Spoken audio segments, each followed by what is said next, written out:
don't always get to choose in this life, win and lose in this life, but I'ma prove in this life, we can move in this life. Éric Santerre, Oui, bienvenue au podcast. merci beaucoup de me recevoir.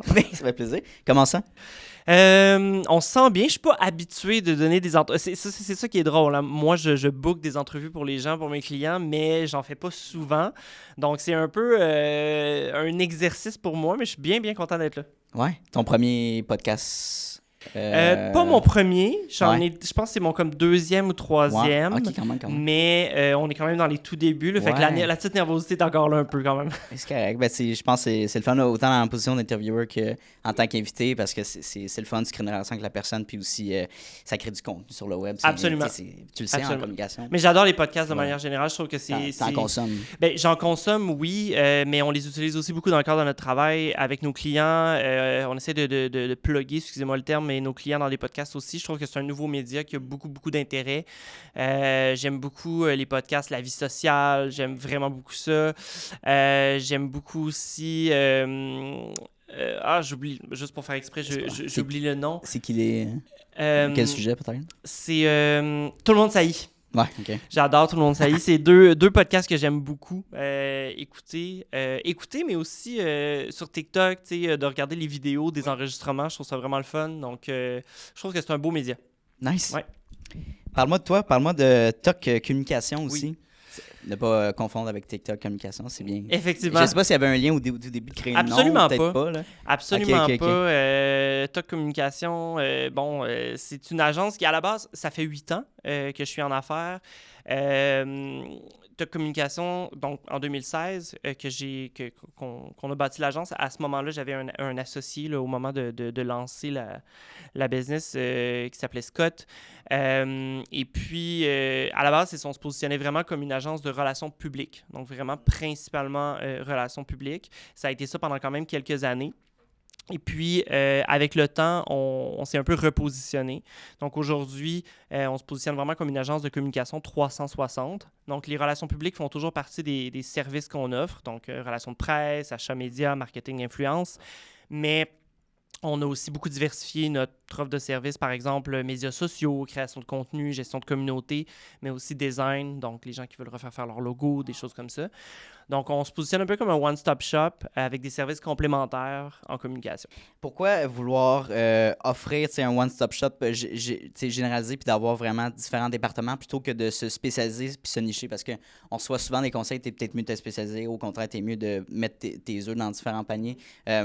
Fait que c'est quoi ton opinion là-dessus? Pourquoi tu as décidé de prendre cette... Je pense qu'à la base, je suis quelqu'un qui aime la diversification. J'aime quand les journées sont différentes, que les semaines ne se ressemblent pas. J'aime quand il y a vraiment de la variété. Donc, je pense que ça vient beaucoup de ça. Je pense aussi que mon équipe est beaucoup orientée vers ça. Je vais chercher des gens pour travailler avec moi qui, justement, ont cette envie-là de diversification. Donc oui, on ne se spécialise pas. Cependant, au niveau de nos types de clientèle, on a quand même quelques spécialisations. Il y a quand même des... moi, maintenant, je ne fais pas de politique. C'est pas quelque chose que je fais. Je fais pas de lobbying, ce genre de choses-là. C'est vraiment pas quelque chose que je fais. Mais moi, mettons, 40% de ma clientèle, ce sont des OBNL. Donc, je peux dire aujourd'hui que j'ai quand même, sans nécessairement dire une spécialisation, j'ai beaucoup d'expérience avec ce type d'organisation-là, qui sont les organismes à but non lucratif. C'est différent de travailler avec ce type de clients-là. Les ressources sont pas pareilles, la manière de travailler n'est pas la même non plus. Donc, on a ça. On fait aussi 30% de corporatifs et un 30% plus art de vivre, là, qui est quand même un parapluie assez large. Là. Ça pourrait être vin spiritueux, mode, beauté, etc. Mais fait que ça ressemble à ça. Je dirais pas on a choisi de ne pas se spécialiser au niveau de nos services, mais en même temps, on ne se garoche pas partout, si je peux me permettre l'expression. Non, exact. C'est ça. On a quand même fait des choix sur qu'est-ce qu'on voulait faire puis qu'est-ce qu'on était capable de bien faire aussi. Parce que des fois, tu vas voir des entreprises qui vont un peu justement aller partout. Et à ce moment-là, ben, tu es bon dans certaines choses. Tu peux comme pas être bon dans tout. Fait que ça finit par être un peu, je veux pas dire cacane, mais un peu quand même. Fait qu'il faut faire attention à ça. Mais c'est ça. C'est comme aller au restaurant puis tu as un menu avec 90 000 options. Puis là, versus un restaurant que tu as une page. Hein. Exactement. Je pense que ça dépend aussi de ta grosseur de l'équipe. Si tu es capable d'avoir un département puis tu as vraiment un expert là-dedans qui peut prendre en charge, parce que c'est sûr, si tu es tout seul, tu as 3-4 personnes, c'est comme là, ça devient ben trop intense à gérer si tu offres tous les services possibles. Disons qu'on est en marketing 360, on fait du print, on fait de la pub, on fait du création de contenu, on fait tout. Mais à un moment donné, c'est parce qu'il y a des choses que tu spécialises aussi, que tu es meilleur. Fait. C'est ça. Faut faire des choix, je pense. Puis tu sais, à quelque part, j'ai le goût de dire que l'entrepreneuriat, de manière générale, c'est ça, en fait. C'est faire des choix. Des fois, des choix qui sont très difficiles. Des fois, d'autres choix qui sont un peu plus faciles. Mais jour après jour, semaine après semaine, mois après mois, année après année, c'est de faire des choix. Puis des fois, ça marche. Des fois, ça marche pas. Des fois, tu fais des choix, puis comme 6 mois après, t'es comme « Oh mon Dieu, que j'aurais pas dû faire ça. » Des fois, t'es comme « J'ai tellement pris la bonne décision. » Des fois, tu prends des risques. Fait que je pense que ça fait partie de la définition de tâche. J'ai le goût de dire. 100% de la game aussi. Ouais. Parle-moi un petit peu plus de toi. T'as-tu toujours eu la flamme entrepreneuriale? Je sais pas si je peux dire que je l'ai toujours eu. Parce que je pense que pendant longtemps, c'était comme pas une option. Tu sais, dans le sens où ça existait pas dans ma tête. C'était comme pas... Le mot entrepreneur n'était pas là. C'est ça, exact.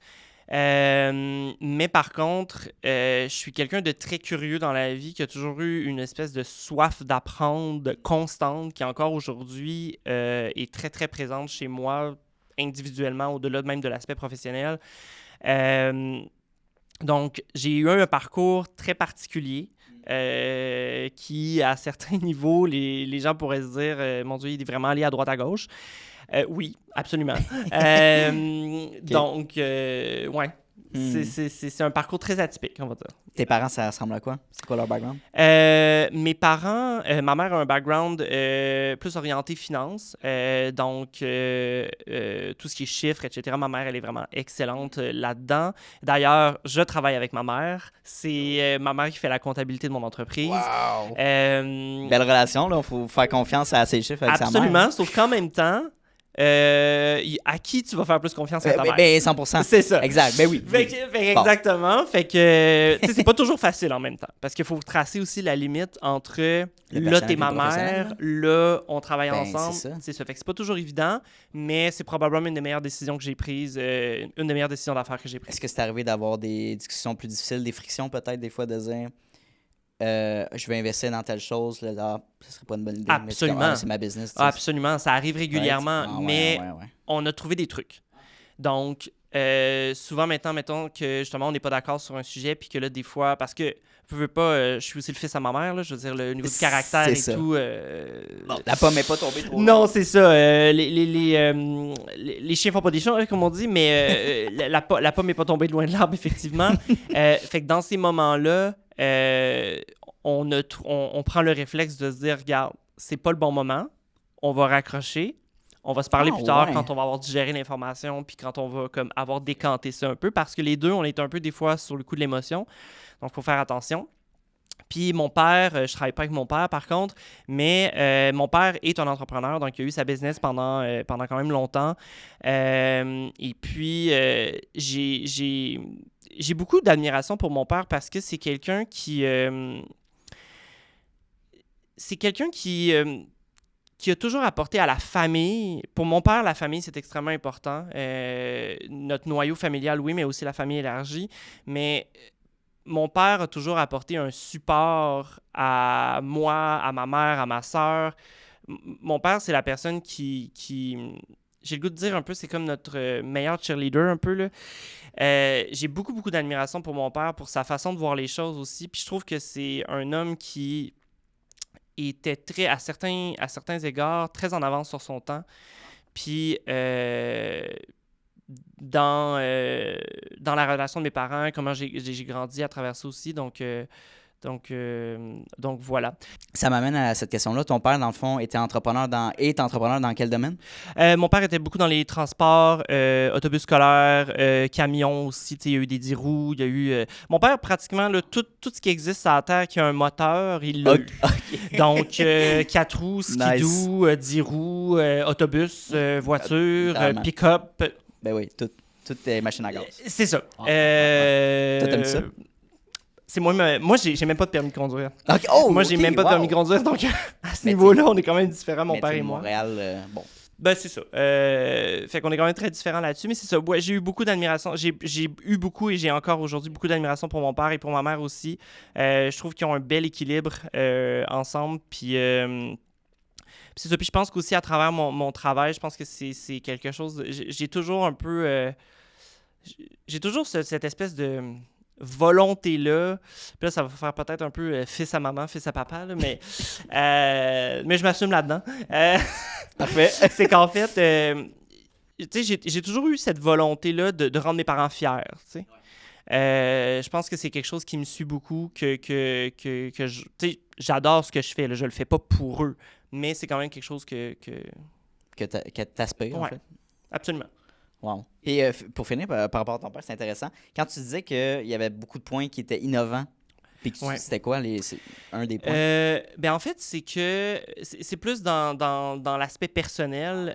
Là-dessus, je pense que c'est quelqu'un qui... tu sais, mon père aussi, c'est quelqu'un qui est beaucoup dans le plaisir de faire des voyages, etc. Puis tout. Puis ma mère, tu sais, ma mère a quand même travaillé beaucoup, beaucoup, je me souviens, quand j'étais jeune. Puis tout. Puis tu sais, mon père, il a supporté là-dedans. Tu sais, comme je te disais tantôt, c'est vraiment le meilleur cheerleader. Tu sais, il n'a jamais été en mode tu travailles trop ou genre, tu sais, non, il était en mode ok, ben tu travailles beaucoup, moi je vais t'aider dans d'autres choses, tu sais.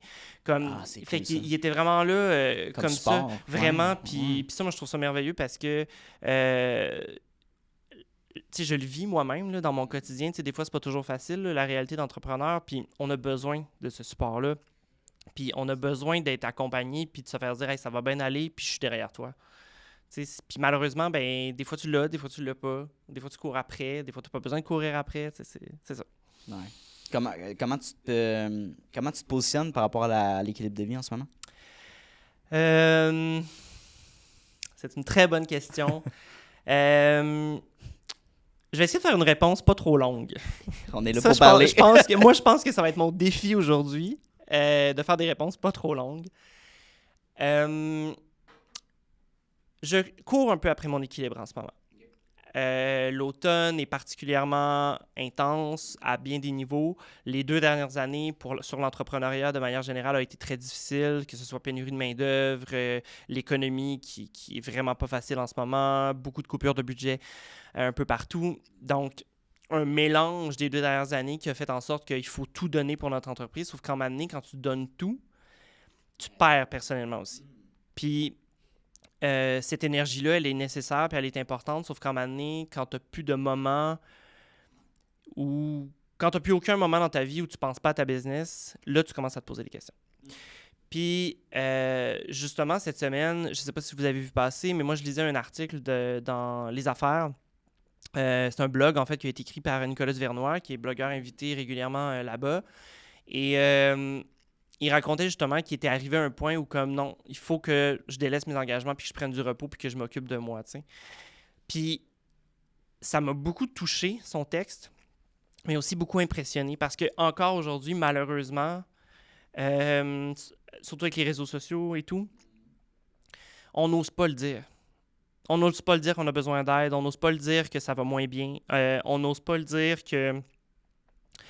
qu'on a besoin d'appui, qu'on a besoin de support, que non, tout n'est pas parfait, puis qu'il y a des journées plus difficiles que d'autres, qu'il y a des semaines plus difficiles que d'autres, des fois il y a des années au complet plus difficiles que d'autres. Puis je trouve ça triste. Parce qu'encore aujourd'hui, je vois trop... Tu sais, moi j'en vois là, des entrepreneurs dans mon entourage que sur les réseaux sociaux, tout a l'air donc merveilleux, puis tout a l'air donc parfait, puis ça a l'air wonderful. Mais moi je les connais personnellement, puis je le sais que c'est pas la réalité, puis je trouve ça triste parce que plus on fait ça, c'est un cercle vicieux. Même moi, tu sais, je vais voir ça, puis je suis comme, bon, ben ok, je vais pas dire la vérité, tu sais, je vais dire que tout est merveilleux, puis moi aussi, tu sais. Alors que on veut tellement parler de santé mentale, on veut tellement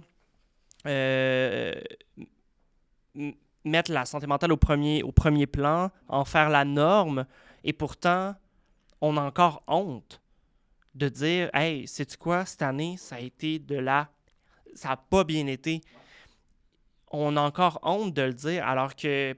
Pourquoi? Je veux dire... Je pense... Ça arrive. Ah, 100%, autant personnel qu'entreprise-wise. Puis, je pense que les gens ont la perception que quand tu te lances en affaires, il faut qu'à chaque année, tu aies une augmentation de revenus, que le chiffre d'affaires augmente, il faut que tu fasses plus d'argent. ça se peut que ça stagne, puis ça se peut que t'en fasses moins. Mais c'est clair. C'est comme, ah, puis là, j'étais un failure, finalement, à cause de ça, tu sais. Cette Je suis pas pression-là là. de ne pas être en situation d'échec, Ouais, c'est ça. difficile. Moi, j'en suis arrivé à un point dans ma vie, après 8 ans, où je donne mon 100%, je donne mon 110% pour mon entreprise. Cependant, puis je dis pas que c'est le cas aujourd'hui. Tu sais, comme j'ai eu un gros automne, pas facile, même un été vraiment pas facile. Là, je vois que la pente, tu sais, je commence à voir la lumière, là, la pente, elle recommence à remonter, fait que je suis comme, tu sais, je suis content, là, tu sais, là, C'est ça cool. recommence à bien Exact. aller. Ça recommence à bien aller. Cependant, pendant le gros creux, mettons, là où ça allait vraiment moins bien, je me suis assis, puis j'ai réfléchi, puis je me suis dit, si, mettons, je me rendais à pire scénario, là, faillite, à faire faillite. Je me suis posé la question littéralement, qu'est-ce qui arriverait? Ça serait quoi les conséquences réelles sur ma vie personnelle, sur ma vie professionnelle, sur mon entourage, etc. Puis je me suis rendu compte après un temps de réflexion, puis quelques séances chez le psy. D'ailleurs, moi je trouve, puis je l'ai lu dans un livre récemment, un livre que je recommande vraiment à tout le monde, c'est Et si l'entrepreneuriat rendait fou? C'est un livre incroyable. Oui, c'est québécois. Ça a été écrit entre autres par Dominique Gagnon, mais il est co-auteur. Mais il y a une place qui disait dans le livre que quand tu te lances en entrepreneuriat, avoir un psy, ça devrait comme être une obligation, genre. Puis je suis tellement d'accord. Je suis tellement d'accord. Moi, je trouve là, que d'aller voir un psychologue dans la vie, que ce soit personnel ou dans un contexte professionnel, c'est le plus beau cadeau que tu peux pas te faire. Moi, moi, ça fait quelques Faudrait années quasiment déjà. que ça fasse partie de ton budget, là, littéralement. 110%. Wow. Moi, Ok. là, comme, tu sais, mettons, mon psy était parti en vacances 2 semaines, là, puis là, j'ai eu une séance, mettons, ce matin, puis j'étais comme, mon Dieu, que j'avais hâte que tu reviennes. Ça fait du bien d'avoir quelqu'un qui est en position de neutralité, qui est pas dans le jugement, etc. Tu sais, on a tous des billets, mais un psy, oui, on va avoir des billets aussi, mais tu sais, il est là pour ça, tu sais. Bref, tout ça pour dire que avec ces réflexions-là, des séances chez le psy et tout, je me suis rendu compte, ben si ça devait arriver, ben ça arrivera. Puis, mais au moins, si ça arrive, je vais être capable de me dire, ben sais-tu quoi? J'ai tout donné avant que ça arrive. Puis si ça arrive, ben je vais quand même être capable de me dire, sais-tu quoi? Tu as tout fait ce que tu pouvais faire pour pas que ça arrive. Mais malheureusement, il y a une finalité, puis c'est la vie, puis il y en a d'autres qui ont passé par là. Puis tu seras pas le dernier, puis t'es pas le premier, puis c'est ça. Fait que je me suis enlevé cette pression-là sur les épaules, de réussite à tout prix. Mais ça reste mon rêve, ça reste ma compagnie, ça reste une des plus belles choses que j'ai dans ma vie. Puis je suis content de pas en être là, de pas en être arrivé là, mais j'avais besoin de me dire à moi-même, si ça arrive, ben c'est la vie, puis ça continue. Puis je suis prêt à affronter ça si C'est ça arrive. Exactement. Fait que j'avais besoin de m'entendre moi-même me le dire, tu sais. Ouais. Puis j'y suis arrivé, puis j'étais fier de moi de pouvoir le faire. C'est cool. Ça peut faire peur de faire ce thought process-là, puis ce background check, de voir est-ce que je suis prêt à affronter ça, comment, puis Ben parler oui. de ses émotions aussi, puis d'en parler avec ton psy aussi, d'avoir, OK, lui, il peut te donner des outils. Exact, ça fait peur, c'est clair. C'est sûr que t'as peur. Excuse-moi l'expression, mais t'as la chienne, là. Mais, regarde, c'est la vie. C'est la vie, puis je pense que si tu es un entrepreneur, tu te lances, puis on a tous une peur de l'échec, ça peut arriver, puis je pense que c'est pas nécessairement que l'entreprise ferme, ou oui, il y a un aspect financier, mais je pense que c'est plus que le jugement des autres, c'est de se faire dire on te voyait comme un entrepreneur à succès qui se dépassait et tout ça, qui était comme le mouton noir de la famille, tu sais. Puis finalement, t'es comme nous autres, tu sais. C'est ça. Ben, c'est sûr qu'ils ne diront pas ça, mais t'as l'impression qu'ils ont ce discours-là dans leur tête, tu sais. C'est comme... Le jugement fait très peur. C'est ça qui fait peur. C'est comme, si j'échoue, en fait, je vais être confronté à ça, puis voilà, tu sais. Le jugement fait très peur. En tout cas, moi, la peur du jugement, c'est quand même très présent. C'est pour ça que quand j'ai vu le texte de Nicolas Duvernois hier, j'étais comme content que quelqu'un comme lui, qui a une plateforme aussi, qui est quand même une personnalité publique, on le sait, il fait dans l'œil du dragon. On connaît très bien son entreprise avec Romeo's Gin, Pure Vodka, ces choses-là. On le connaît très bien. Puis qu'une personnalité publique comme ça se lève puis dise, sais-tu quoi? j'étais à bout, je prends un temps pour moi, j'en ai besoin pour que ça y aille mieux. J'ai trouvé ça merveilleux parce que je me suis dit, enfin, quelqu'un qui a une plateforme, qui a une voix et qui va envoyer un message aux gens comme moi, qui sont peut-être plus dans des plus petites PME ou aux entrepreneurs qui commencent, qui va leur envoyer un message en disant c'est correct d'être toi-même, puis c'est correct de dire la vérité, puis c'est correct de pas tout le temps être 100%, puis de pas toujours être hop la vie, puis tu vas en vivre des creux de vagues, tu vas vivre aussi des gros hauts, des gros highs, mais tu vas en vivre des gros lows aussi, tu sais, fait que puis c'est ça. Ouais, tu sais, c'est drôle parce que j'avais un meeting avec un coach d'affaires, puis tu sais, il me disait dans des activités de réseautage, quand tu présentes à la première personne, il ne connaît pas trop, il va dire bon, comment ça va les affaires, tu sais. C'est sûr que tu vas dire ça va bien. Mais ça se peut que ça aille pas bien, là. Puis c'est correct, mais c'est malaisant de dire ça, tu sais. Puis c'est correct d'être confronté à ça, puis d'en parler, puis justement d'avoir quelqu'un de confiance. Ben oui. Puis j'en parlais dans l'autre podcast de ce matin, mais le fait d'avoir, oui, un psy, mais juste une personne que tu peux parler. Par exemple, j'ai passé dans le podcast il y a quelques semaines de ça, mon barbier. Oui. Puis il est super cool, là, Navid. Puis il me disait dans sa chaise, il y a un de ses clients qui le type super bien parce que il dit Navid, ça me fait plaisir de te payer un supplément parce que t'es mon psy qui me coûte le moins cher. Fait que c'est comme cette relation-là avec une personne de confiance, right? Et je trouve ça cool. L'humain reste l'humain. Puis on n'est pas des lone wolves, on est fait pour parler avec les autres puis d'échanger nos problèmes. Puis de trouver des solutions communes. Moi, je trouve ça. C'est très simple, puis je trouve ça intéressant que tu parles de ton barbier parce que moi, de mon côté, c'est mon entraîneur, Julia, que je salue d'ailleurs, au studio Locomotion, que j'adore. Puis moi, Julia, quand j'ai commencé, c'est drôle parce que ça a fait 1 an, il n'y a pas longtemps qu'on s'entraîne ensemble. Ben, oui, c'est ça. Qu'elle m'a pris en charge, on va dire. Puis, tu sais, moi, quand j'ai commencé à m'entraîner avec elle, j'étais là, probablement un des plus gros downs que j'ai eu de ma vie. Là. J'étais vraiment pas dans une belle passe de ma vie. Ça allait pas bien à bien des égards. Elle m'a sorti de ce trou-là dans lequel je m'étais enfoncé. Elle m'a vraiment... Puis aussi, tu sais, j'avais essayé beaucoup d'entraîneurs dans ma vie, etc. Ça avait marché souvent sur le court terme. C'est la première qui était comme, sais-tu quoi, Eric? Je te demande pas de venir au gym 4 fois par semaine, là, tout de suite en partant, puis en way go, let's go. Là. Elle dit, si tu peux juste venir faire 15 minutes dans ta semaine, viens faire 15 minutes. Tu auras fait au moins 15 minutes d'activité physique. Puis, tu sais, elle me dit tout le temps, t'es pas ici pour te faire des gros bras ou whatever. T'es ici pour soigner ton mental, pour ce que ça t'apporte de positif de venir t'entraîner. Puis elle a tellement raison. Moi, là, ça m'intéresse tellement pas là, puis ceux que ça intéresse puis que c'est leur objectif, hey, tant mieux. Là, on a tous des objectifs différents quand il s'agit d'entraînement ou même de bien d'autres affaires. Moi, mon objectif, là, c'est juste d'y aller. Puis quand je suis là-bas, ben, je pense à rien.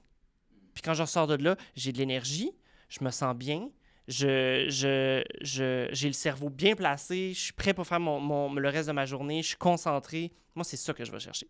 Puis elle m'a montré ça. Comment intégrer l'activité physique dans ma vie sans que ça devienne un boulet ou une espèce d'obligation malsaine. Un effort, ouais. C'est ça.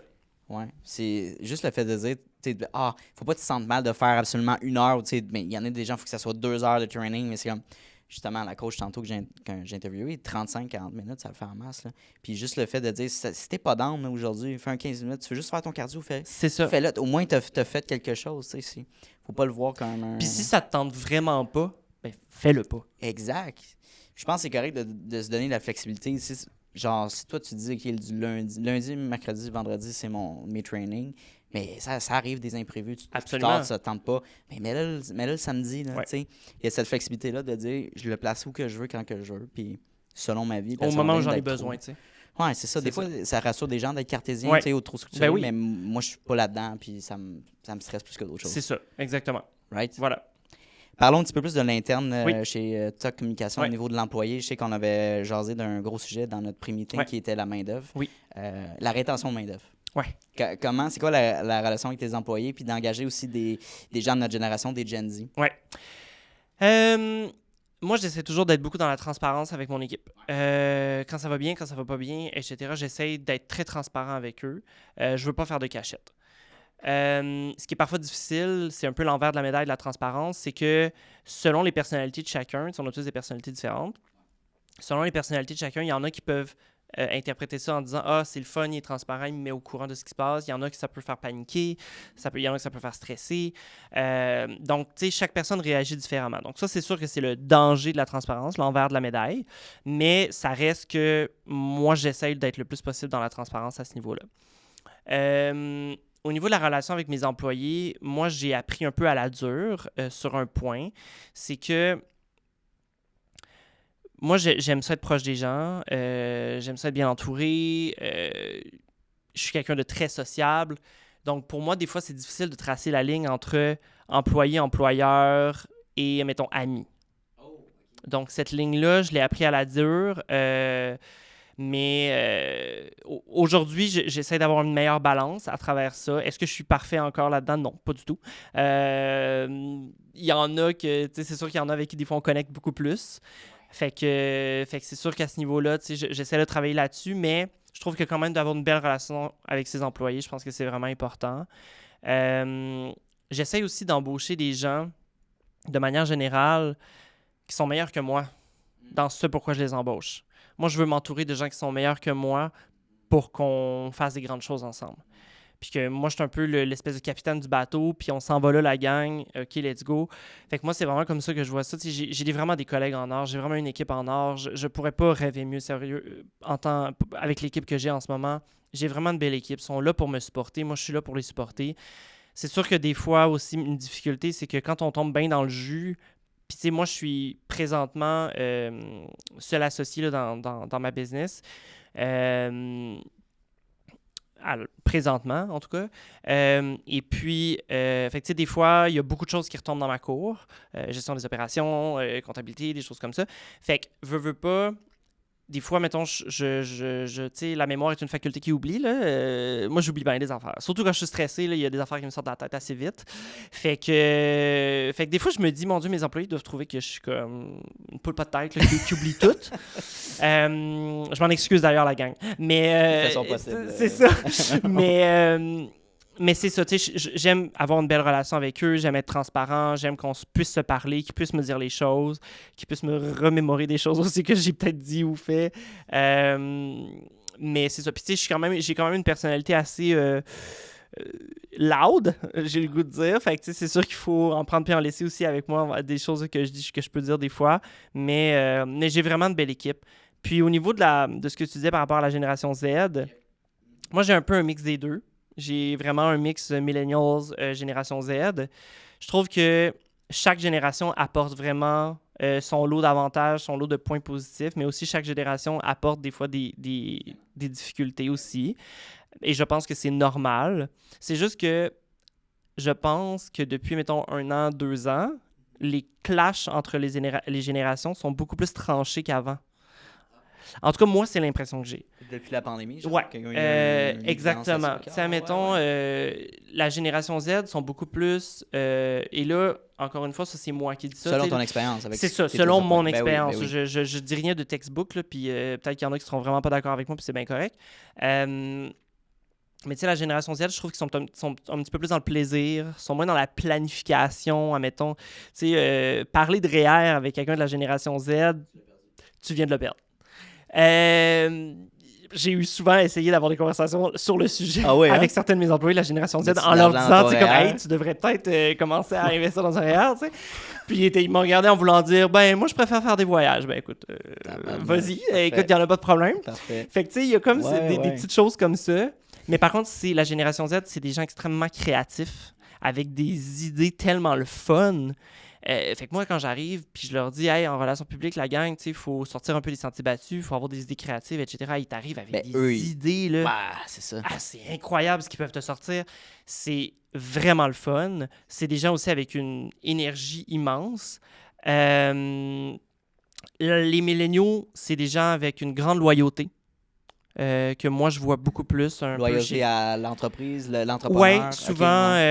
Moi, c'est quelque chose que je vois beaucoup. Ouais. C'est des gens aussi qui sont un petit peu moins... Et là, encore une fois, ça, Je sais pas si ça c'est générationnel ou c'est plus une question de personnalité, puis encore une fois, mon expérience, mais j'ai des fois l'impression que les générations milléniaux et en montant, on est peut-être un peu moins, mais encore là, je suis un milléniaux puis je suis quand même souvent dans l'émotion. Fait que, un peu moins dans l'émotion. Des fois, la génération Z est un petit peu plus dans l'émotion. Fait que, il faut, comme, des fois, faut comprendre qu'on est dans un contexte d'affaires. Hein. Fait que, des fois, les émotions, il faut faire attention. Ça peut être traître. Fait que quand mettons, le bon exemple en ce moment, c'est qu'il y a beaucoup plus de pression, beaucoup plus de demandes. Donc, un millénial va peut-être avoir plus d'expérience, donc plus les reins solides par rapport à ça. C'est ça. Un Gen Z un peu moins parce que bon, c'est nouveau, puis là, c'est beaucoup de choses intenses, c'est demandant. Fait que, ouais, gestion émotionnelle. Exactement. Puis, tu sais, des fois, mettons, la capacité à prendre la critique n'est pas la même. Donc, des choses comme ça qui peuvent être un peu différents. Mais encore là, il n'en existe pas de génération parfaite. Il n'en existe aucune. On vient tous avec notre bagage de défauts et de qualité, à 50-50 selon moi. Fait que c'est sûr que, tu sais, moi, je suis en position, tu sais, je suis un millénial, pardon. Fait que c'est sûr que là, je parle de la génération Z avec mes grands sabots de millénial, mais probablement que tu aurais posé la question, j'aurais été génération Z, tu sais, je t'aurais répondu autre chose. Fait que, ouais. Mais c'est ça, puis tu sais, justement, j'ai des belles discussions avec Pierre-Luc là, de chez Rome, que tu as d'ailleurs reçu au podcast. J'ai des super belles discussions cool, avec Pierre-Luc justement sur ça, parce que lui et moi, des fois, on a des... Lui, il est en plus dans le contexte de jeux vidéo en plus. Oui, c'est un milieu extrêmement créatif. Voilà. Ces jeunes-là. Exactement. Fait que puis tu sais, Pierre-Luc, c'est quelqu'un que j'adore. C'est quelqu'un avec un bagage incroyable. Puis on travaille ensemble depuis quand même presque 1 an. Nice. Même si c'est pas déjà 1 an. OK, wow. Fait que, cool. ouais. Aïe, ouais. Mais c'est ça, je pense que notre génération, on cherche un petit peu plus, voire à faire moins d'argent. Le hic à ça, c'est qu'il faut subvenir à nos besoins ici, puis payer notre loyer. Mais ça, c'est un sujet qui revient. Puis c'est comme, il y a surtout un clash que je vois dans notre génération, c'est que, oui, on veut faire de l'argent, mais on veut voyager aussi. Fait que c'est de voir, est-ce que je m'endette pour aller chercher une équilibre de vie quand j'ai pas les moyens, mais j'ai besoin de le faire. C'est comme, OK, est-ce que je mets de l'argent, je mets de l'argent à côté pour aller investir dans une maison, un bloc, whatever. Il y a tellement de questionnements, je pense, dans notre vingtaine en ce moment qui est très... incompris. Il y a beaucoup d'incompréhension dans l'éducation financière, plein de choses. Puis je trouve qu'il y a une presse aussi. Ah oui. Il y a une espèce d'impatience financière. Ouais. Moi, je m'explique. Okay. Moi, quelque chose que je vois beaucoup, je sors de l'école, je veux faire tel salaire, mais comme j'ai aucune expérience. Puis là, t'es comme... OK. Il faut que tu sois conscient que tu commences au bas de l'échelle. C'est ça, exactement. Tu commences. Right. Tu sais, mettons... Si je prends... c'est un bon exemple, mettons. Même juste moi, là, avant d'être entrepreneur, whatever, tu sais, je veux dire, mes salaires, annuels, ils ont grimpé tranquillement, là, à force de mes expériences, etc. Des bonnes expériences, des moins bonnes, comme tout le monde. Mais des fois, j'ai l'impression qu'il y a cette espèce d'impatience-là que je veux tout maintenant. Tu sais, prends ton temps. Tout vient à point à qui c'est attendre. Tu sais, c'est comme... Prends ton temps, là. Tu peux pas... Tu sais, c'est comme des fois, tu vois des gens, ça sort de l'école, ça sort de l'université, c'est genre, ça a 25 ans, puis ça veut faire 100 000. T'es comme, ben là, laisse-toi le temps. Laisse-toi le temps. Puis en plus, il y a des dangers à ça aussi, là. Tu veux pas aller te casser les dents, là. Tu sais, il faut que tu fasses attention, là. Tu sais, des fois, tu peux te dire, ah, j'ai tout ce qu'il faut pour aller faire ce poste-là, puis là, finalement, tu te fais embaucher, mais tu te casses les dents dans le poste parce que t'as pas l'expérience, t'as pas le recul nécessaire pour être capable d'exécuter le poste. T'as la formation, mais t'as pas l'expérience. C'est ça. Puis tu sais, la réalité, c'est que pour être quelqu'un qui a été extrêmement longtemps sur les bancs d'école, vraiment beaucoup, l'école, c'est génial. Moi, j'adore l'école, en fait. Là. J'ai toujours aimé, puis j'ai quand même toujours eu... Oui, exactement. J'enseigne aussi.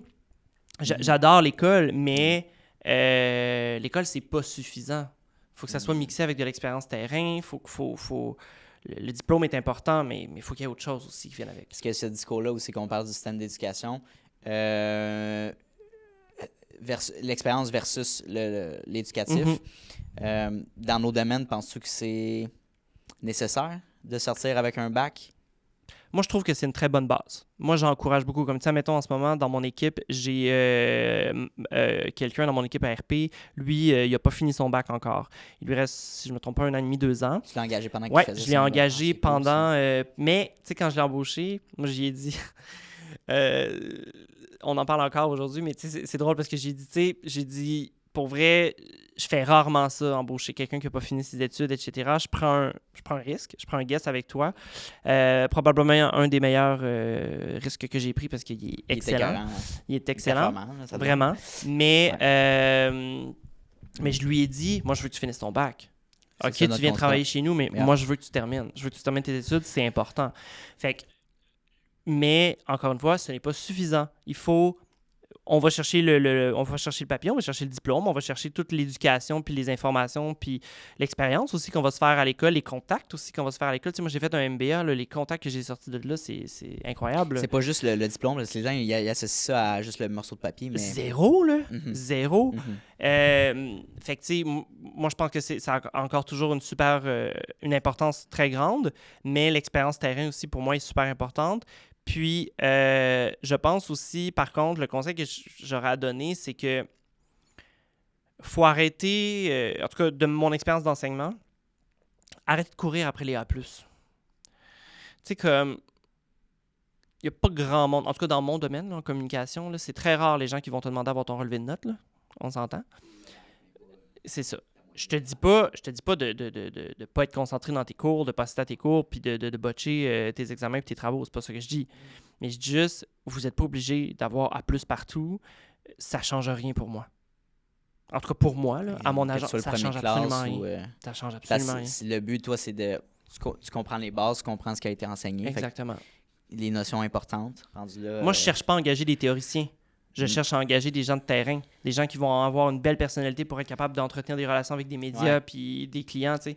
C'est ça que je recherche. Le diplôme aussi, ça démontre à un employeur que pendant 3 ou 4 ans, tu as été steady, tu as pu faire tes examens, tes travaux d'équipe. Exactement. Tu as pu respecter un contrat, en fait. Oui. Ouais. C'est ça. Puis de plus en plus, on voit des CV de gens un peu plus jeunes, des CV qui font 2 pages, 2-3 pages, parce que justement, ils ont comme 1 million d'expérience d'emploi. J'ai fait 4 mois là, j'ai fait 6 mois là, j'ai fait 9 mois là. Pour un employeur, tu regardes ça, puis t'es comme, mais y a quelque chose qui cloche? Tu sais, comment ça se fait que ça a marché nulle part? OK, j'avais une très bonne question pour toi, parce que là, c'est pertinent. Les gens qui écoutent le podcast, c'est 18-25 ans. Ouais. Marché du travail, fait que quand tu écris un CV, qu'est-ce que tu regardes en premier? Qu'est-ce qui est pertinent? Qu'est-ce que tu vas faire aussi? Je le lis même pas au complet. Je le mets de côté. Il y a des trucs là, que tu vas me dire, mon Dieu, mais c'est tellement la base, mais pourtant, ça arrive encore. Moi, je reçois beaucoup de lettres de présentation qui oublient de changer le nom de l'agence. Copy and paste. Copy and paste. Ça paraît quand c'est du copy and paste. Fait que moi, quand tu me donnes l'impression du copy and paste, je te flush, automatique. Autre point, mettre plein de monde en CCI. Tu vois pas, tu sais, quand tu envoies un courriel en CCI, tu vois pas les adresses courriels des gens, mais tu le vois qu'il y a du monde en CCI. Fait que ça sert à rien. C'est comme, je cherche une job en agence. Puis là, il envoie comme 6 agences en même temps. Non, excuse-moi, là, mais c'est pas personnalisé. Non, c'est pas personnalisé, ça m'intéresse pas. Ça, j'aime moins ça. De prêter une attention quand même au contenant. Tu sais, je veux dire, maintenant, c'est tellement facile avec des outils comme Canva ou même dans Word. Juste le format du le format rend quelque chose de cute, là, quelque chose de beau. Là, pas obligé d'être une œuvre d'art, mais tu sais, quelque chose de bien, de soigné. Faute d'orthographe. Ça en reste. On essaie de faire attention, s'il vous plaît. Aujourd'hui, c'est tellement... C'est comme, il y a tellement d'outils que tu peux pas te permettre de dire... c'est ça, là, je veux dire, avec les antidotes, les ChatGPT de ce monde, etc., je veux dire, t'as pas grand raison de faire des fautes. C'est ça. Puis surtout, en plus, que tu postules pour un poste en communication, en relations publiques, si tu sais pas écrire. Mais t'envoies, fait qu'il y a encore des lacunes. Exactement. Fait que, tu sais, faire attention à ça. Quelque chose que je regarde beaucoup, c'est tout ce qui est... les expériences professionnelles, moi, je regarde beaucoup ça. Tu sais, combien t'en as, combien de temps, etc. Les études, bien évidemment, mais les intérêts aussi. C'est quoi tes intérêts de manière générale dans ton day-to-day? J'ai même vu des gens des fois qui ont mis c'est quoi leurs ambitions à long terme. Je trouve ça super le fun parce que quand tu embauches quelqu'un, tu es capable de dire OK, ben si c'est ça ton ambition, on va faire un espèce de plan professionnel de développement, tu sais, un plan de développement professionnel. Fait que je trouve ça super intéressant. Quelque chose que je vois beaucoup parce que moi, je reçois aussi beaucoup de CV européens. Je reçois beaucoup de CV d'Europe parce que je pense que le chômage est quand même élevé là-bas. Puis c'est pas évident de se trouver des jobs en agence Fait là-bas. que tu peux engager, mettons, en France. Ben c'est Comment ça. ça Là. marche? Ouais. Moi, mettons, je me suis un peu tanné parce que j'en reçois vraiment beaucoup. Mais c'est souvent des CV de gens qui sont encore là-bas, puis c'est comme ils m'envoient leur CV en disant genre peux-tu m'aider à faire les démarches, limite s'ils te demandent pas de leur trouver un appartement. Dans ces moments-là, je dis fais tes démarches, viens sur le territoire, quand tu seras arrivé à Montréal, là on se parlera. Fait qu'il y a ça. Autre point, c'est que en France, en tout cas en France, je sais pas pour les autres pays européens, mais en France, quelque chose qui est très répandu, c'est de mettre une photo Ouais. sur le Aujourd'hui, CV. on en met... Ben, au Québec, on n'en met pas. En Amérique du Nord, on Moi, en j'aime met pas ça. Moi, j'aime pas Mais ça. de Ça base, me on en met pas. ça me met mal à l'aise. C'est ça. Au Québec, Ouais. les gens n'en mettent pas, mais, Mais là, mais tu sais, eux, ils le si font. jamais il y a des gens qui nous écoutent de l'Europe, ça me met mal à l'aise, moi. Tu vois, ben c'est ça. Moi, ça me met profondément mal à l'aise voir une photo sur un CV. C'est comme tu veux que je t'évalue sur ton physique? C'est quoi? Ouais. Non, Ça sert à rien. ça m'intéresse pas. C'est pas ça qui m'intéresse. Non, non, c'est ça. Fait que, Fait que ça, c'est intéressant pour le CV en tant que tel. Puis quand tu fais la première entrevue, je sais pas si tu as plusieurs processus, là, mais la première fois, quand tu Ouais. te rends compte, qu'est-ce que tu regardes chez un d'être employé préparé. potentiel? OK. D'être préparé, d'avoir fait ses recherches sur le milieu de travail sur lequel tu postules. C'est niaiseux, mais tu sais, avec beaucoup de maintenant, tu sais, il y a beaucoup de choses qui se font en ligne, tu sais, des entrevues en virtuel. De ne pas être évaché, de se tenir droit, tu sais, de pas, tu sais, c'est comme, fais pas ton entrevue dans ton lit, là, tu sais, c'est pas super professionnel, tu sais. Fait que de soigner un peu l'environnement, de s'assurer qu'on est dans un bon environnement. Tu sais, comme j'ai déjà fait des entrevues avec des gens qui étaient dans des cafés, j'entendais à moitié de ce qu'ils disaient parce qu'il y avait plein de bruit en arrière, tu sais. Soigner un peu ça. D'avoir fait ses recherches, de démontrer qu'on a de l'intérêt envers l'entreprise, tu sais, comme, tu sais, je sais pas, là, d'avoir une belle énergie. Je sais que c'est super quétaine un peu puis standard de dire, mais c'est vrai. Tu sais, moi, je regarde beaucoup l'énergie des gens. Je veux que tu sais, je veux quelqu'un qui est motivé, je veux quelqu'un... Ouais! Ben oui, tu sais, je veux dire, il faut que ça fitte avec mon équipe. Je sais avec qui je travaille déjà. Maintenant, est-ce que tu vas fitter avec le reste du monde? C'est des choses que je regarde. Donc, vraiment, tout ça. Puis, tu sais, c'est sûr que dépendamment du poste pour lequel tu postules, ben il y a quand même des bases. Tu sais, c'est sûr que si tu postules pour un poste en relations publiques, puis que je te demande est-ce que tu connais le devoir, puis que la personne te répond non, je sais pas c'est quoi. Qu'il faut faire des devoirs? C'est un peu ordinaire. Là, comme, Ouais, c'est ça. Bruh. Va chercher tes bases. Tu sais. Exactement. Puis moi, je fais faire Exactement. des tests de rédaction aussi. Ouais. Donc, quand de même. soigner ça. Puis, ouais. Wow. Mm. OK. Par rapport à la main-d'œuvre, Ouais. as-tu vécu ou as-tu entendu des histoires d'horreur par rapport au quiet quitting? Vécu, non. J'ai été très chanceux. J'ai été très chanceux parce que des démissions, j'en ai vécu, comme tout le monde. Mais j'ai été très chanceux parce que les gens qui ont démissionné chez nous, etc., ils ont toujours été très transparentes. Ils ont toujours dit les choses, on s'est assis ensemble, on a déterminé comme... J'ai eu des gens aussi qui m'ont laissé des très longues périodes d'avis, tu sais, ça c'est toujours très apprécié. Fait que tu sais, après ça, c'est sûr que dans ce temps-là, t'es beaucoup plus susceptible de faire une belle lettre de recommandation versus quelqu'un qui est juste comme « bye ». Exactement, fait que moi j'ai pas vécu. Cependant, dépendamment du milieu, tu sais, moi je travaille en communication, ça reste un petit milieu, tout le monde se connaît.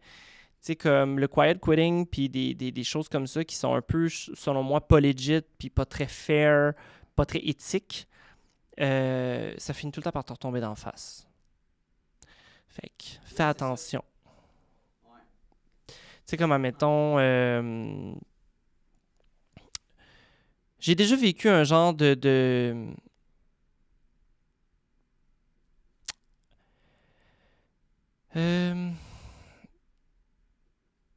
c'était comme... J'ai déjà vécu une fois quelqu'un qui... on avait ouvert un poste, on l'a passé en entrevue, mais comme après 5-10 minutes, j'ai tout de suite senti... La personne, elle était là pour... En fait, à passer l'entrevue avec nous autres pour avoir du leverage pour augmenter son salaire dans l'entreprise qu'elle était déjà. No way. Fait que comme j'étais... OK. Puis tu sais, ça n'a pas été dit clairement, mais... Mais tu l'as senti. Ah, je l'ai senti. Juste dans l'entrevue, Ah vraiment? oui, vraiment. Parce que dans le fond, OK, cette personne-là, t'aurait sorti un salaire, puis là, elle serait revenue avec son employeur actuel. C'est ça. Je me suis fait offrir Mais ça. genre. étrangement, cette personne-là, elle disait beaucoup, beaucoup, beaucoup de mauvaises choses sur son employeur actuel. Donc, elle disait énormément des méchancetés, là, puis des choses en interne qui ne fitaient pas, puis ta. Puis là, moi, j'étais comme... Tu sais, dans ce temps-là, à un moment, j'étais genre, écoute, on n'est pas là pour parler de ça. Moi, j'étais comme, j'essayais de me tenir éloigné de ça, mais à un moment donné, il y a quand même des choses qu'elle a dit que j'ai entendues. Fait que là, veux pas, tu te dis, mon Dieu, mais si cette personne-là dit ça sur son employeur actuel, si, mettons, je l'embauchais, qu'est-ce qu'elle dirait sur moi? Pendant, après, je sais pas. Fait que là, c'est comme tu pars, là, tu sais.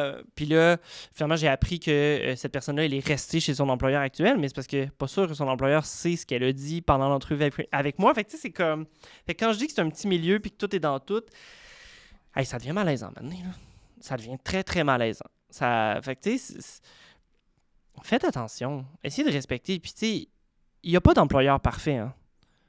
On essaye de donner tout ce qu'on peut. On essaye d'être attentif envers nos employés. On essaye de... Tu sais, je trouve que des fois...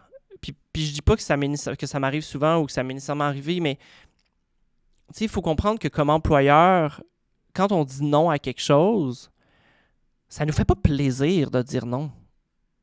Quand on dit non, c'est parce qu'on peut vraiment pas. Mais ça nous fait pas plaisir. Ben, tu sais, mettons, je sais pas, moi, tu sais, quelqu'un, mettons, bon, on a toutes des vacances dans notre année, mais tu sais, des vacances, ça reste que, des vacances, ça peut être assujetti au taux d'occupation. Fait que, tu sais, mettons, je sais pas, moi, mettons qu'on est dans le gros jus pendant le mois de novembre, mettons. Puis que là, quelqu'un vient me demander une semaine de vacances, mais que... C'est impossible, on est trop occupé. Si tu pars, écoute, tu mets tous tes collègues ben, j'osais pas le dire, mais oui. Fait que, tu sais, ça me fait pas plaisir de te refuser tes vacances puis de devoir te dire, malheureusement, il faudrait que tu attendes 2 semaines avant de les prendre. Ça me fait vraiment pas plaisir. Mais là, j'ai pas le choix. J'ai pas le choix, sinon c'est tout le reste de l'équipe qui va en pâtir. Donc, je pense qu'il faut qu'il y ait une meilleure compréhension de la position de l'employeur, qu'on n'est pas là, on n'est pas là pour être méchant envers personne, on n'est pas là pour être désagréable. On essaye vraiment de tout donner, puis quand on peut, mais quand on dit non, c'est vraiment... On peut pas. Mais ça nous fait pas plus plaisir de le faire. Fait que, tu sais, je trouve que des fois, il manque un peu de douceur envers les employeurs. Je trouve que, comme, on a le dos large. Ouais, parce que c'est toi qui fais de l'argent. C'est ça. Fait que arrange-toi avec mon problème. Tu sais, c'est offre-moi- comme... Mais malheureusement, c'est la vision. Je trouve ça triste. Je trouve ça triste parce que c'est tellement pas... Eh mon Dieu, que c'est tellement pas tout le temps le cas, là. Ah, c'est... Parce que les gens ne comprennent pas l'implication d'être un propriétaire d'entreprise ou d'avoir des payrolls, de devoir payer des... Tu sais, c'est comme... Je suis pas... Genre, on n'est pas Elon Musk, là. Non, On n'est pas Trump, on fait pas fucking de cash. absolument pas. Tu sais, j'ai pas un bonus à la fin de l'année, moi, là. Et c'est ça. Tu sais, moi, l'affaire, j'ai pas un bonus de 200 000 à la fin de l'année. Genre, hey, félicitations, t'as été un bon T'as entrepreneur. acheté un Puis troisième chalet, là. c'est ça, je me tape dans le dos, whatever, tu sais. Puis aussi, tu sais, ben, justement, c'est drôle que tu dises que tu parles de chalet parce que, T'en as acheté un troisième? ben, c'est parce que c'est cocasse. C'est que moi, j'ai effectivement un chalet personnel, mais on en a fait construire 2 autres Ok. avec mes parents et mon conjoint. Bah, ben c'est ça, c'est familial. Donc, moi, on a ouvert une autre business sur le side avec Trop mes cool. parents puis mon conjoint. Donc, on était 4 dans cette business-là. On en a finalement vendu un. Il y en a un autre qui est présentement en vente dans Charlevoix. Mais le point, c'est que, vu de l'extérieur, quelqu'un, ben, je peux comprendre que quelqu'un pourrait se dire, ben oui, check-le, il est au-dessus des affaires, il doit faire bien de l'argent, il s'est fait construire 2 chalets, mais, tu sais, c'est comme à un moment donné, t'es pas dans mes shoes, de un. Tu le sais pas, peut-être que peut-être que pendant 20 ans, moi, j'ai économisé mon argent, puis genre, comme tu le sais pas. Tu sais pas ma situation personnelle. Ensuite, deuxièmement, on est 4. Quand t'es 4 pour construire des chalets, on s'entend que ça coûte pas le même prix. Tu sais, bref, ce que j'essaie de dire, c'est que les gens savent pas, puis des fois, ils parlent un peu à travers leur chapeau. Faut qu'ils fassent attention, parce qu'ils savent pas non plus les sacrifices qu'on fait pour eux. sais, moi, ça m'est arrivé, là, puis, tu sais, même très récemment, de couper mon salaire de 60% pour justement éviter de devoir congédier quelqu'un. Tu sais, on en fait des sacrifices. On en fait des sacrifices. Puis je dis pas ça pour faire pitié ou pour whatever. Je dis ça parce que ça m'a fait plaisir de le faire. Mais je dis ça juste pour que, des fois, il faut être conscient qu'on fait tout notre possible, nous autres aussi, puis qu'on n'est pas parfait, puis qu'on est humain. Puis c'est ça. Puis une autre affaire aussi, puis je vais finir là-dessus, mes réponses sont longues, mon Dieu. Ouais, je voulais pas dire. Je trouve que C'est très bon. je C'est trouve très qu'au bon. c'est Québec, de manière générale, Mhm. là, je trouve que c'est de moins en moins pire, mais je trouve qu'on est très mal à l'aise de parler d'argent. intéressant. Puis Yes, monsieur. je trouve qu'on devrait pas. C'est vrai. Tu sais, c'est comme... De De dire, l'argent, on en fait tout. On a tout un salaire, on doit vivre. Tu sais, comme, pourquoi... tu sais, de dire, de dire notre combien d'argent qu'on fait, notre chiffre d'affaires, mais aussi combien d'argent qui nous reste. D'avoir une franchise par rapport à ça, right? c'est ça. Ok. D'avoir une certaine franchise, une certaine transparence. Ouais. C'est de pas tout Ouais. dire, là, quand même. Il y a des choses qui peuvent Ouais, rester c'est- dans le personnel, dans l'individuel. Mais d'être tu sais, fier de dire, hey, cette année, on a fait un beau chiffre d'affaires, puis on est fier de ça, tu sais. c'est ça. Mais tu sais, moi, mettons, je le reçois beaucoup, ce commentaire-là. Tu sais, l'affaire des chalets, puis tout, c'est comme... Des fois, c'est à la blague de des amis ou whatever, pas nécessairement de mes employés. Tu sais, de mes employés, j'ai jamais... honnêtement, j'ai été chanceux. Tu sais, j'ai été très chanceux parce que j'ai jamais ressenti que mes employés étaient déplacés par rapport à ça, par rapport à moi. Mais tu sais, je le reçois beaucoup des fois d'amis ou de mon entourage. Puis ben oui, toi, tu sais bien. On sait bien, Ouais, ça c'est ça. roule, là. Ouais. Mais tu sais, ils le savent pas, là. Ils savent pas les défis que je vis au quotidien, puis ils ont pas accès à mon compte en banque, ils n'ont pas accès à ma carte de crédit. Tu sais, comme, je veux dire, tu sais, des fois, j'ai le goût de leur dire, viens dans mes choses, viens passer juste une semaine dans mes souliers comme entrepreneur, puis après ça, on se reparle. Après ça, on se reparle. Les gens chialent souvent. Tu sais, ça a passé une nouvelle récemment, le directeur du collège Le Temps à Laval, Ouais.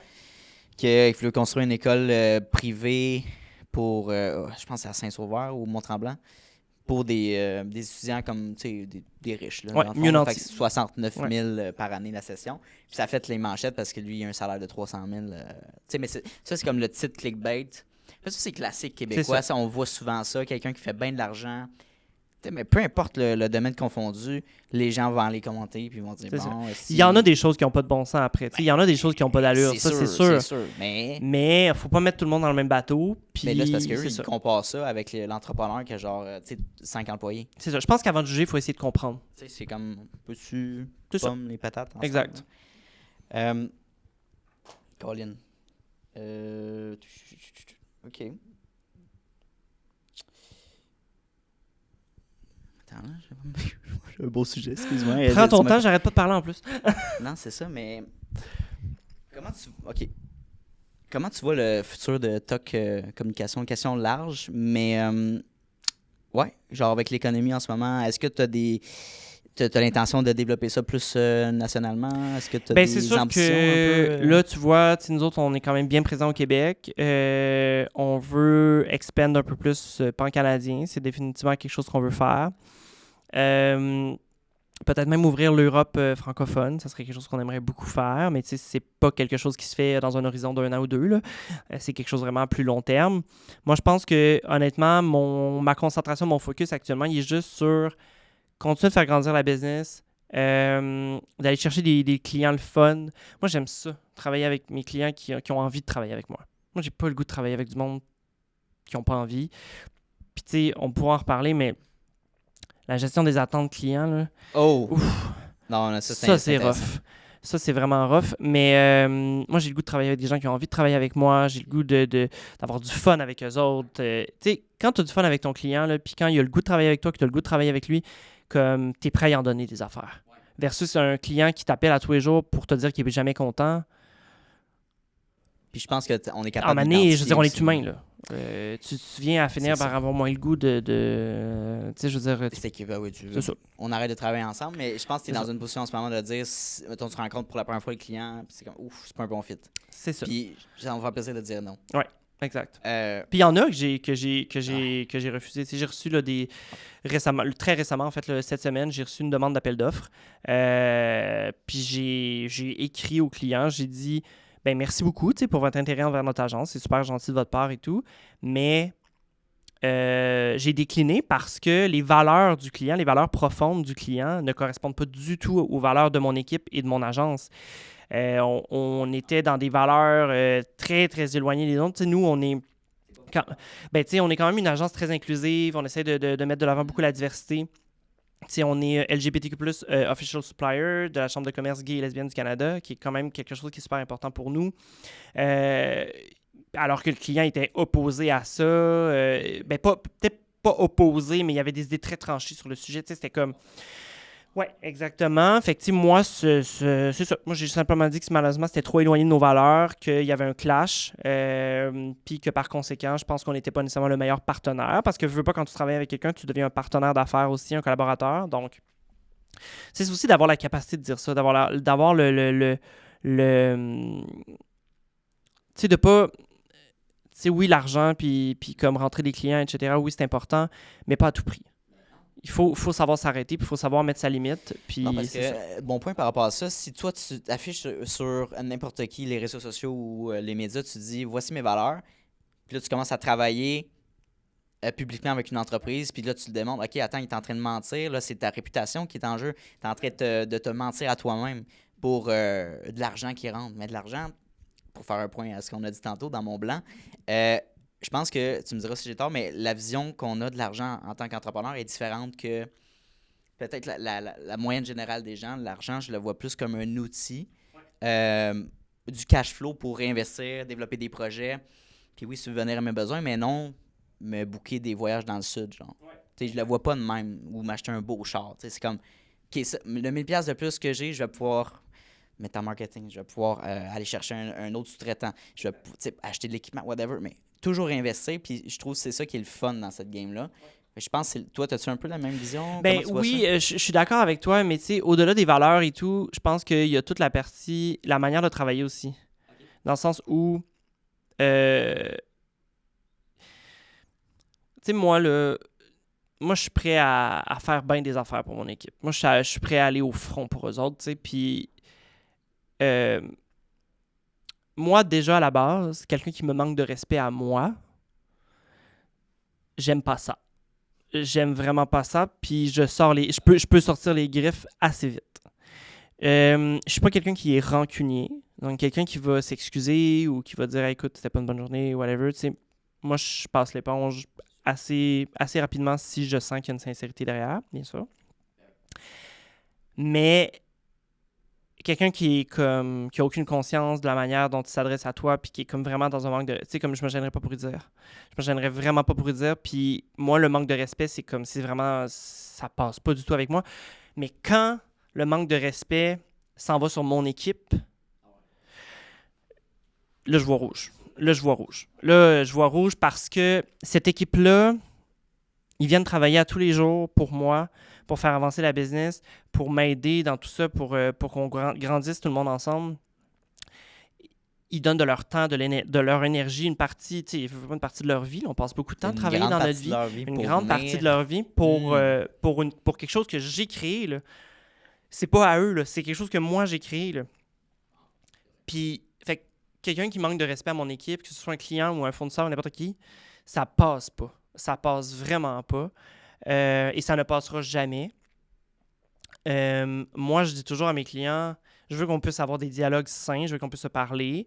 T'sais, des fois aussi, il faut faire attention à l'interprétation, mais moi, quand je vois qu'il y a quelque chose qui ne marche pas, regarde, hey, on peut-tu s'appeler? On peut-tu comme se faire un petit Zoom, un petit Google Meet, juste se jaser un peu de comme, la situation actuelle? Tu sais, comme, on est toujours parlable. Mais quelqu'un qui veut pas parler, qui est juste dans le pointage du doigt, si on peut dire ça comme ça, non. Non, ça m'intéresse pas. Puis tu sais, par rapport à ce que tu disais tantôt, je suis tout à fait d'accord avec toi. Tu sais, il faut faire des choix sensés économiquement. Tu sais, moi, oui, j'en veux des nouveaux clients, là, tu sais, je veux en signer et tout. Mais je suis pas prêt à, excuse-moi l'expression, mais je suis pas prêt à me prostituer là, pour... c'est ça. Je suis pas prêt à me prostituer pour n'importe quel client. Puis s'il me manque 1000$ à la fin du mois, ben c'est pas grave, ça sera quelqu'un d'autre. Puis c'est...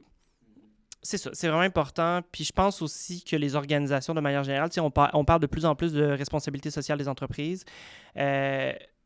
Comme les gens cherchent des partenaires d'affaires, des collaborateurs avec qui les valeurs s'alignent, que ce soit des valeurs environnementales, sociales, etc. Donc, je pense que c'est dans l'air du temps aussi.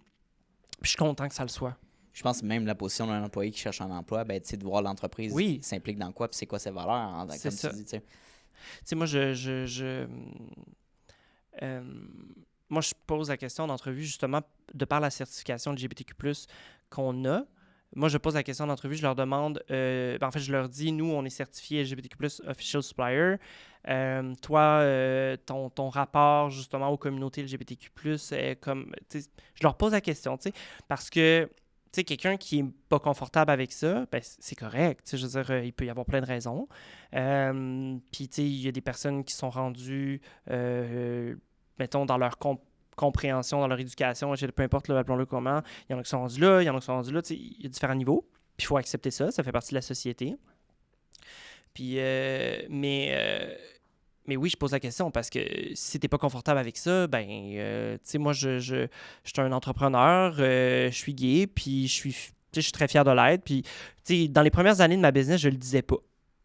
Ça, mettons, là, j'aurais fait une entrevue, là, mettons, dans les premières années, whatever, j'aurais jamais dit ce que je t'ai dit tantôt, mon conjoint, j'aurais jamais dit. Ah non? Par peur de... par peur, justement, de tomber sur un client qui, justement... c'est ça que c'est pas dans... Ah, tu vois? Mais quand on commence, prostituer... Tu sais, quand on commence, on est moins solide. Là, c'est ça. Ça serait vraiment une bonne entrée d'argent. C'est ça. Aujourd'hui, moi, c'est comme n'importe qui va dire, ben moi, ma blonde ou whatever, c'est la même affaire, puis je devrais pas avoir à me cacher de ça, puis ça m'intéresse pas non plus de le cacher. Fait que oui, je pose la question parce que, écoute, je pense que j'ai comme 4, 5, 6 organismes LGBTQ+, dans mes clients. Je veux dire, il y a comme probablement 9 chances sur 10 que tu travailles avec un d'entre eux. Si tu n'es pas confortable avec ce sujet-là, ben ça ne marchera pas. C'est simple que ça. C'est la base. Avoir la discussion. Ouais. Éric, on arrive à la fin de l'entrevue. Je vais juste repasser dans mes notes, mais je pense que... c'est ça, il y avait un dernier sujet. Ben, en fait, il y a 2 questions que je vais te poser à la fin. Mais, vas-y. Chargé de cours, relations publiques. Ça fait combien de temps que tu es à l'UBN, dans le fond? Ben, en fait, l'Université de Montréal, c'est ma première session d'enseignement. Donc, j'ai commencé cet automne. Première expérience universitaire. J'aime beaucoup ça. C'est beaucoup de travail, c'est sûr, ajouté à ce que je fais déjà. Mais j'ai le goût de dire que les étudiants m'apportent autant que moi, je peux leur apporter. Donc, je trouve ça vraiment le fun.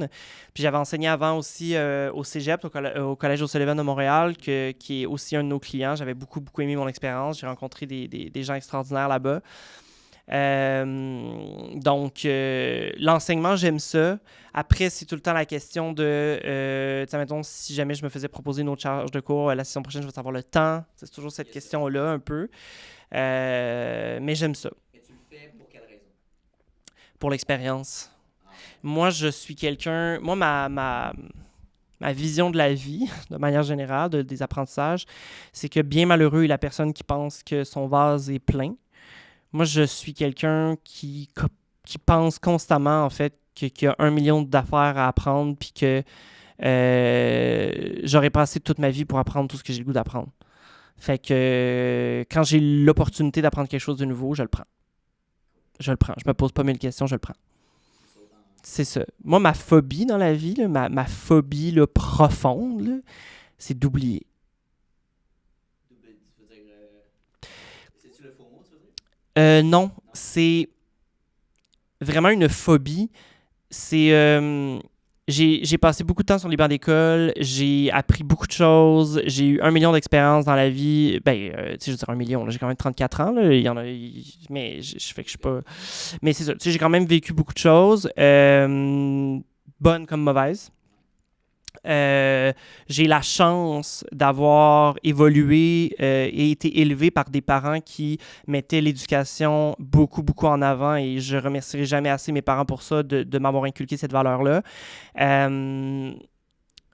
C'est moi de me dire que j'arriverai un jour et que j'oublierai tout ça, ça me fait freaker, mais complètement. Complètement. Moi, tu sais, mettons, il y en a qui ont peur du cancer, il y en a qui... Moi, l'Alzheimer, là, OK, là, moi, tu m'apprends que je suis... c'est ton... des pires maladies. Ben, Ah, ouais. ça, c'est moi, là. Ça, c'est ma phobie à moi. Ouais. J'ai tellement une soif d'apprendre des choses. Puis d'oublier puis ces concepts-là. Ouais, je comprends ce que tu veux dire. J'ai... Ça fait peur. Moi, je veux apprendre jusque sur mon lit de mort. C'est... Ouais, puis on parle de l'Alzheimer. Ma grand-mère est décédée de ça fait longtemps, là, mais quand j'avais 14 ans, je pense. Puis c'est triste à voir. Oui. C'est vraiment... Il y en a eu dans ma famille aussi, mon grand-père. C'est ça. Ouais. Puis, fait que quand t'en es témoin... Ouf, tu veux pas vivre. Puis, tu sais, pour la personne qui le vit, pour l'entourage, c'est très difficile parce que tu le vois, mais Ben ouais. je... Parce que tu le sens que tu oublies des choses, mais tu sais pas quoi. Puis Ah non, tu sais c'est pas mettre le point là-dessus. C'est vraiment horrible. freakant. En espérant qu'il y ait des avancées technologiques Absolument. dans Absolument. la médecine pour... Tu sais, moi, je connais justement des gens qui travaillent en recherche sur des Beaucoup, médicaments, hein? Ouais, des c'est choses ça. pour retarder et tout, fait que... Exact. Ben, sur ça, j'ai une dernière question pour toi. Puis, prends le temps d'y répondre, il n'y a vraiment pas de souci. Quel conseil que tu donnerais à un Eric de 18 ans?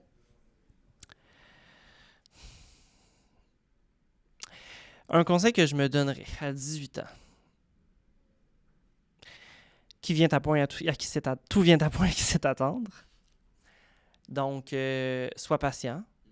Les choses vont venir. Je dirais aussi de ne pas avoir peur. Moi, avant mes 18 ans, j'ai beaucoup vécu dans la peur. J'ai beaucoup vécu dans la peur de l'autre. Parce que, bon, justement, j'avais pas fait mon coming out encore. C'était difficile. Donc, de ne pas avoir peur. Que tu as une famille autour de toi qui t'aimante puis qui vont toujours être là pour toi. De prendre ton temps. D'apprendre à te gérer aussi. D'un peu apprendre à te poser. Ça serait ça le conseil que je me donnerais. Comme, pose-toi, regarde tes options, prends le temps de réfléchir, fais pas des choix trop rapidement. Écoute un peu les gens qui essayent de te donner des conseils. Ils sont juste là pour ton bien-être.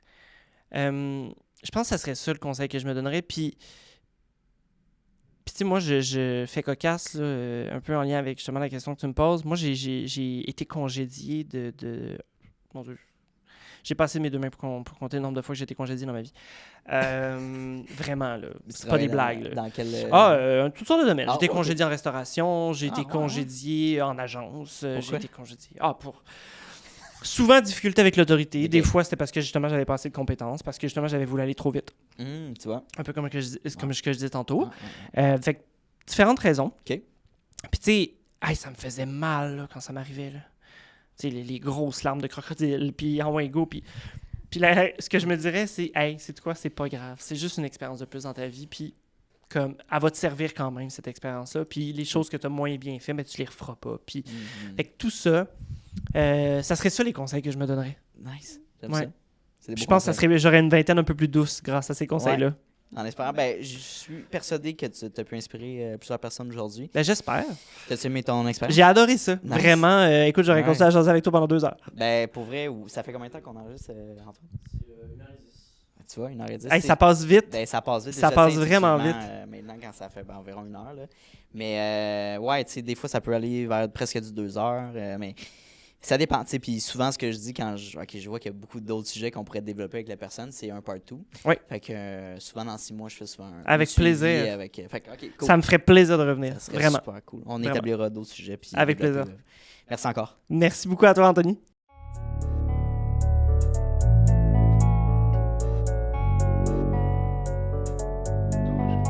You don't always get to choose in this life, win and lose in this life.